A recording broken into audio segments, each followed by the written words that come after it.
Well, this is what I do. This is what I do, man. Today we on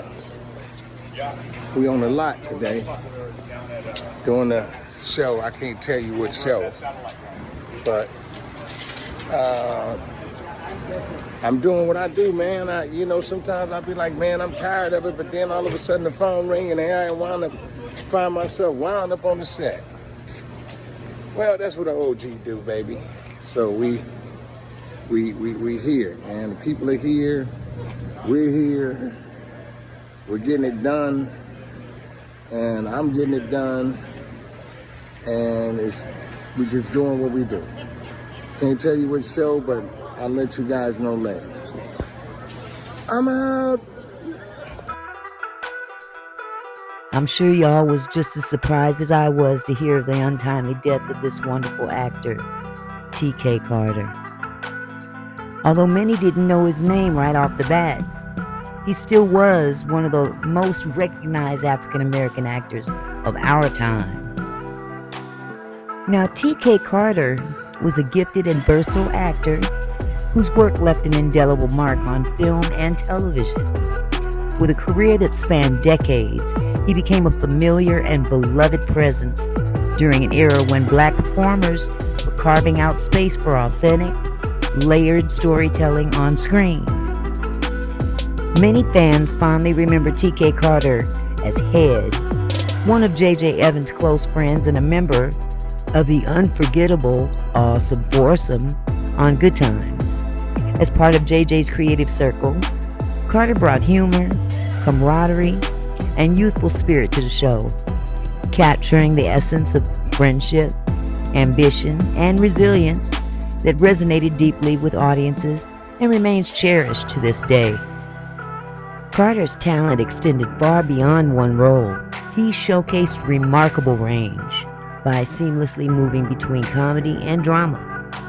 Television audiences embraced him as Mike Fulton, the sweet-natured, compassionate teacher on Punky Brewster, where his warmth and sincerity left a lasting impression.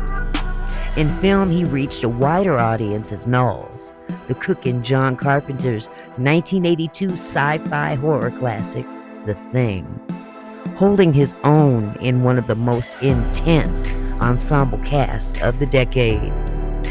Perhaps one of his most powerful performances came later in his career when he portrayed Gary McCullough, a drug-addicted man struggling with addiction and despair in HBO's The Corner. The role was raw, unflinching, and deeply human, demonstrating Carter's ability to confront difficult truths and embody characters with empathy and emotional depth. It was a performance that showcased his dramatic strength and solidified his reputation as a serious, fearless actor. Beyond the screen, T.K. Carter's personal journey spoke volumes. Later in life, he embraced faith, healing, and transformation, openly sharing his story of growth and redemption. His willingness to evolve and to speak honestly about that evolution became a source of inspiration for many. T.K. Carter leaves behind more than a list of credits. He leaves a legacy of authenticity, resilience, and cultural impact. From sitcom laughter to haunting dramatic realism, his work reflected the full spectrum of the human experience. Rest in peace, my brother. Your talent, your truth, and your contributions will continue to live on through the stories you helped to tell. Yeah, I just lost my wife to cancer and was with her for 15 years.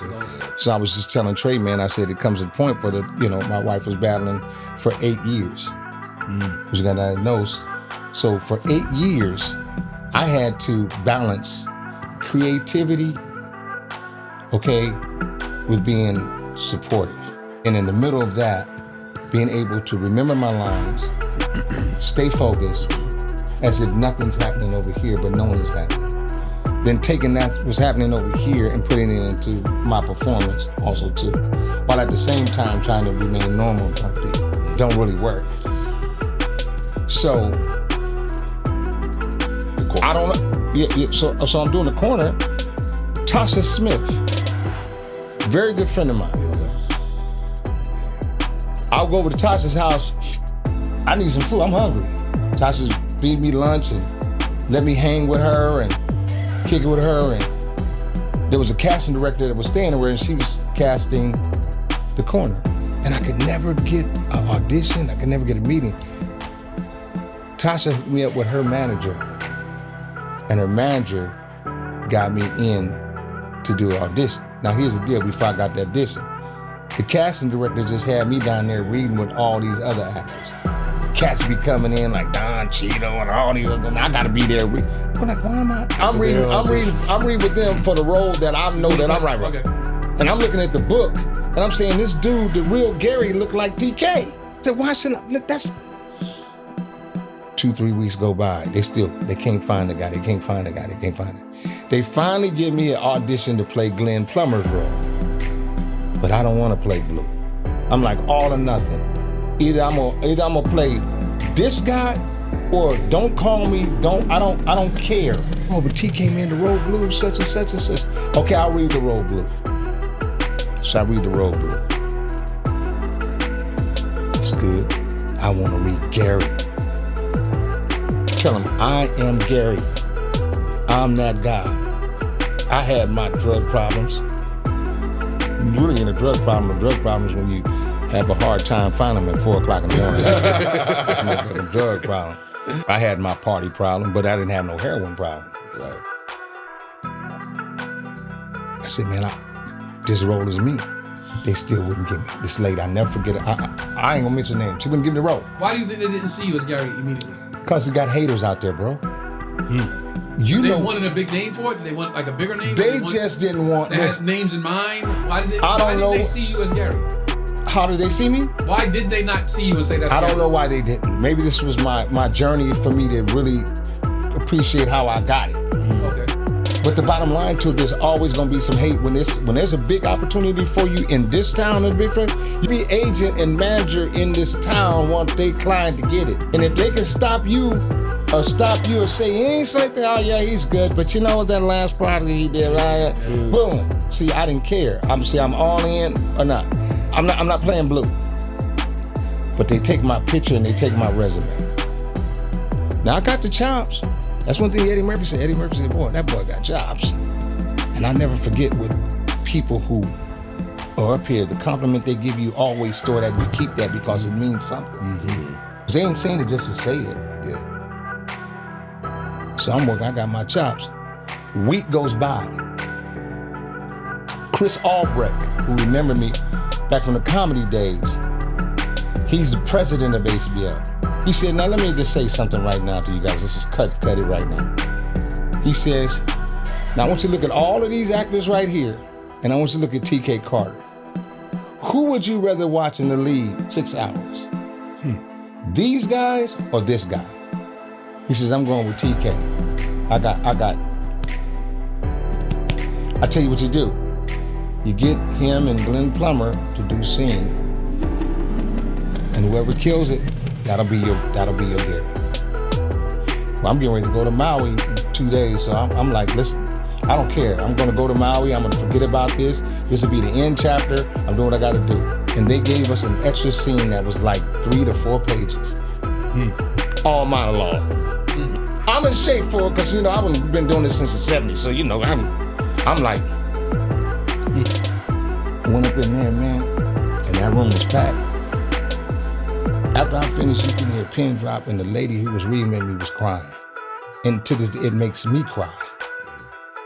Because that show was for all of those people who couldn't make it with drug addiction, bro. And I'll never forget it.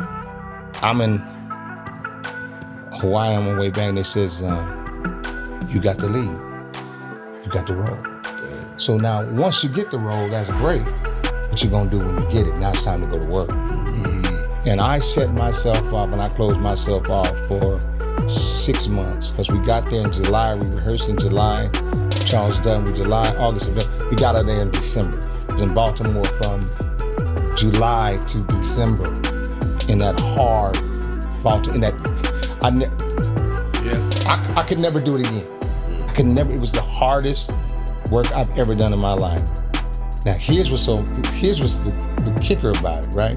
And I ain't gonna name some names. It was some very big black actors were hearing them dailies go, man, I hear TK Carter's, man, he's.